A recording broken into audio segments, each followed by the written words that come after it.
Everyone, welcome to RPSC study hub. RAS pre test series में आज हम कुछ क्वेश्चन जो है वो और डिस्कस करेंगे।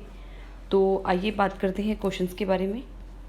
पहला क्वेश्चन है भारतीय वायुसेना दिवस इंडियन एयरफोर्स डे निम्नलिखित में से किस दिन मनाया जाता है? 8 अक्टूबर, 10 जनवरी, 12 मार्च, 20 मई। तो भारतीय वायुसेना दिवस यानी इंडियन एयरफोर्स डे जो है वो 8 अक्टूबर को जो है वो मनाया जाता है। अब इसके बारे में थोड़ा और जान लेते हैं। भारत हर साल 8 अक्टूबर को भारतीय वायुसेना दिवस मनाता है। यह दिवस आधिकारिक रूप से एवं सार्वजनिक रूप से राष्ट्रीय सुरक्षा के लिए किसी भी संगठन में भारतीय वायुसेना के महत्व के बारे में जागरूकता बढ़ाने के उद्देश्य से मनाया जाता है। भारतीय वायुसेना दिवस आयोजित समारोह में सबसे महत्वपूर्ण पुराने विमानों का शानदार प्रदर्शन करना शामिल होता है। ओके, नेक्स्ट क्वेश्चन पे चलते हैं। नेक्स्ट क्वेश्चन ये है, आरबीआई ने वित्त वर्ष 2022-23 की पहले तिमाही में रियल जीडीपी ग्रोथ कितने प्रतिशत रहने का अनुमान जो है वो जताया है? ऑप्शन है 10.5%, 12.4%, 17.2% एंड 13.6%। तो इसका सही आंसर है 17.2%। ओके, तो थोड़ा डिटेल से और देख लेते हैं। आरबीआई ने वित्त वर्ष 2022-23 की पहली तिमाही में रियल जीडीपी ग्रोथ 17.2% रहने का अनुमान जो है वो जताया है।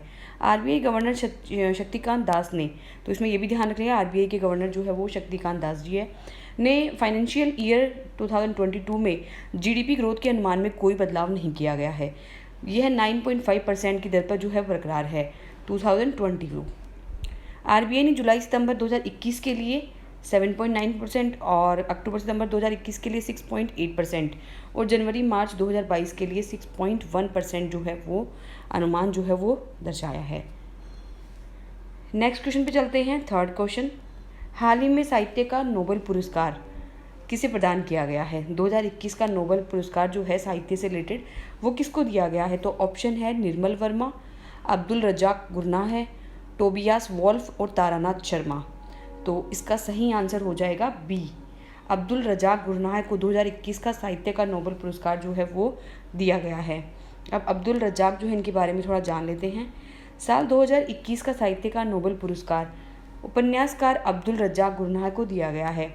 स्वीडिश एकेडमी ने पुरस्कार की घोषणा करते हुए कहा है कि अब्दुल रज्जाक गुरनाह ने अपनी लेखनी के जरिए उपनिवेशवाद के प्रभाव संस्कृतियों को लेकर काफ़ी कुछ लिखा है। यानी उन्होंने उपनिवेशवाद और संस्कृति जो है उससे रिलेटेड जो है काफ़ी कुछ लिखा है। उन्होंने शरणार्थियों के भाग्य का निधान करने के लिए अपनी अड़िग और करुणामय लेखनी के माध्यम से दुनिया के दिलों में प्रेम पैदा किया है।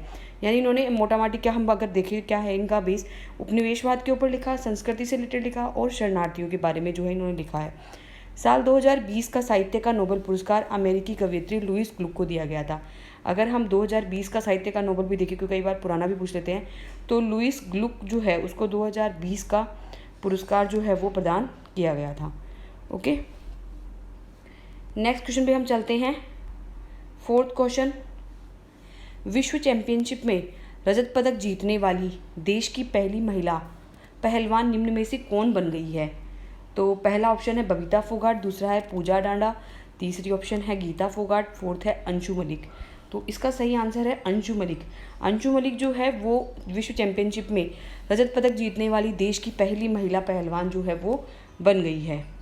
तो अंशु मलिक जो है वो 7 अक्टूबर 2021 को विश्व चैंपियनशिप का फाइनल मुकाबला हार गई और उन्हें रजत पदक से संतोष करना पड़ा। यानी अगर वो फाइनल जीती तो उन्हें गोल्ड मेडल मिलता। इस हार के बाद भी 57 केजी वर्ग में 19 वर्ष की अंशु मलिक इतिहास बनाने में सफल रही है। वे इस चैंपियनशिप में रजत पदक जीतने वाली पहली भारतीय महिला पहलवान बन गई है। इससे पहले भारत की 4 महिला पहलवानों ने विश्व चैंपियनशिप में पदक जीता है, लेकिन सभी को क्या है कांस्य पदक मिला है। यानी इससे पहले भारत की 4 महिलाएं जो है महिला पहलवान जो है उन्होंने विश्व चैंपियनशिप में पदक जीता है, लेकिन सभी ने क्या है कांस्य पदक जीता है। और जो अंशु मलिक है उन्होंने रजत पदक जो है वो जीता है। गीता फोगाट ने साल 2012 में, बबीता फोगाट ने 2012 में, पूजा डांडा ने 2018 में और विनेश फोगाट ने 2019 में कांस्य पदक जीता है। चारों ने, गीता फोगाट, बबीता फोगाट, पूजा डांडा और विनेश फोगाट, 3 तो फोगाट बहिनें हो गई, गीता फोगाट हो गई, बबीता फोगाट हो गई, विनेश फोगाट, ठीक है, तीनों ने जीता कांस्य पदक। उसके अलावा पूजा डांडा ने भी जो है 2012 में जो है वो 2018 में जो है वो जीता है। लेकिन सभी ने कांस्य पदक जीता है। नेक्स्ट क्वेश्चन हम चलते हैं 5 क्वेश्चन। फोर्ब्स की तरफ से जारी ताज़ा रैंकिंग में निम्न में से कौन सी शीर्ष अमीर भारतीयों में प्रथम स्थान पर है? तो इसका आंसर डायरेक्ट हम आंसर देख लेते हैं, मुकेश अंबानी, क्योंकि इसमें ज़्यादा वो नहीं है। देख लेते हैं आगे। रिलायंस इंडस्ट्री के CMD मुकेश अंबानी फोर्ब्स की अमीरों की लिस्ट में लगातार 14वें साल, ये ध्यान रखें, 14वें साल सबसे अमीर शख्स के रूप में शुमार है। फोर्ब्स रिच लिस्ट 2021 के अनुसार, और ये लिस्ट किसने जारी की है? फोर्ब्स रिच लिस्ट 2021 के अनुसार देश के अमीरों में मुकेश अंबानी 6.90 लाख करोड़ रुपए की अपनी संपत्ति के साथ टॉप पर बने हुए हैं। फोर्ब्स के अनुसार पिछले एक साल में उन्होंने 26,000 करोड़ रुपए की संपत्ति अर्जित की है। देश के दूसरे सबसे अमीर शख्स और अडानी ग्रुप के चेयरमैन गौतम अडानी ने पिछले साल सबसे ज़्यादा 3.5 लाख करोड़ रुपए के लगभग अपनी संपत्ति में जोड़े। उनकी संपत्ति लगभग 5.61 लाख करोड़ रुपए के बराबर हो गई है। तो नेक्स्ट क्वेश्चन पे हम चलते हैं 6 क्वेश्चन। राष्ट्रीय बाघ संरक्षण प्राधिकरण ने किस राज्य सरकार के गुरु घासीदास राष्ट्रीय उद्यान और तमोर पिंगला वन्यजीव अभयारण्य के संयुक्त क्षेत्रों को एक नए टाइगर रिजर्व के तौर पर घोषित करने के प्रस्ताव को अपनी मंजूरी दे दी है? तो ऑप्शन इसमें है पंजाब, तमिलनाडु, छत्तीसगढ़ और असम। तो इसका सही आंसर हो जाएगा छत्तीसगढ़। ठीक है, छत्तीसगढ़ इसका सही आंसर हो जाएगा। राष्ट्रीय बाघ संरक्षण प्राधिकरण NTCA ने 5 अक्टूबर 2021 को छत्तीसगढ़ सरकार के गुरु घासीदास राष्ट्रीय उद्यान और तमोर पिंगला वन्यजीव अभयारण्य के संयुक्त क्षेत्रों को एक नया टाइगर रिजर्व घोषित करने का प्रस्ताव दिया है। छत्तीसगढ़ में बना यह टाइगर रिजर्व झारखंड और मध्य प्रदेश की सीमा से लगे हुए राज्य के उत्तरी भाग में स्थित होगा। अचान कमार, उदंती सीता नदी और इंद्रावती रिजर्व के बाद छत्तीसगढ़ का यह चौथा जो है वो टाइगर रिजर्व होगा। नेक्स्ट हम बात करें 7 क्वेश्चन की। 7 क्वेश्चन है, केंद्र सरकार ने प्रधानमंत्री नरेंद्र मोदी के आत्मनिर्भर भारत के विजन को पूरा करते हुए कितने PM मित्र पार्क स्थापित करने के लिए अपनी मंजूरी दी है? तो प्रधानमंत्री नरेंद्र मोदी ने जो है PM मित्र पार्क जो है, यानी भारत को आत्मनिर्भर विजन का पूरा करने के लिए पार्क की मंजूरी दी है। तो कितने की दी है? 10, 12, 13 और 7। तो सही ऑप्शन जो होगा इसमें 7, यानी डी ऑप्शन जो है वो 7 होगा। जो PM मित्र पार्क जो है वो 7 पार्क जो है वो स्थापित किए जाएंगे। इसमें कुछ पार्क जो है वो राजस्थान में भी स्थापित होंगे। केंद्र सरकार ने 6 अक्टूबर 2021 को प्रधानमंत्री नरेंद्र मोदी के आत्मनिर्भर भारत के विजन को पूरा करते हुए 7 PM मित्र पार्क स्थापित करने के लिए अपनी मंजूरी दी है। PM मित्र पार्क 5 साल में 4,445 करोड़ रुपए के परिव्यय के साथ स्थापित किए जाएंगे। ऐसे पार्कों को स्थापित करने की घोषणा केंद्रीय बजट 2021-22 में की गई थी। यह कदम भारत को वैश्विक कपड़ा दिग्गजों के बराबर खड़ा करने में मदद करेगा।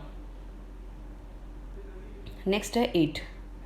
फिच रेटिंग ने चालू वित्त वर्ष के लिए भारत की आर्थिक वृद्धि दर के अनुमान को घटाकर कितना प्रतिशत कर दिया है? तो ऑप्शन है 7.2%, 8.7%, 6.7%, 9.5%। तो सही आंसर है 8.7%। तो फिच रेटिंग एजेंसी ने चालू वित्त वर्ष के लिए भारत की आर्थिक वृद्धि दर के अनुमान को घटाकर 8.7% कर दिया। हालांकि उसने अगले वित्त वर्ष के लिए GDP वृद्धि के अनुमान को बढ़ाकर 10% किया है। तो ये तो अलग अलग जो हो जाती है, देख लेते हैं। गंभीर ऐसी कोविड बीमारी के दूसरे, तो ये परसेंटेज जो गिरा है हमारा वो कोविड की वजह से गिरा है। तो इस तरह से आज हमने जो है 8 क्वेश्चन डिस्कस करे। नेक्स्ट सीरीज में हम और क्वेश्चन डिस्कस करेंगे। So thank you for watching this video.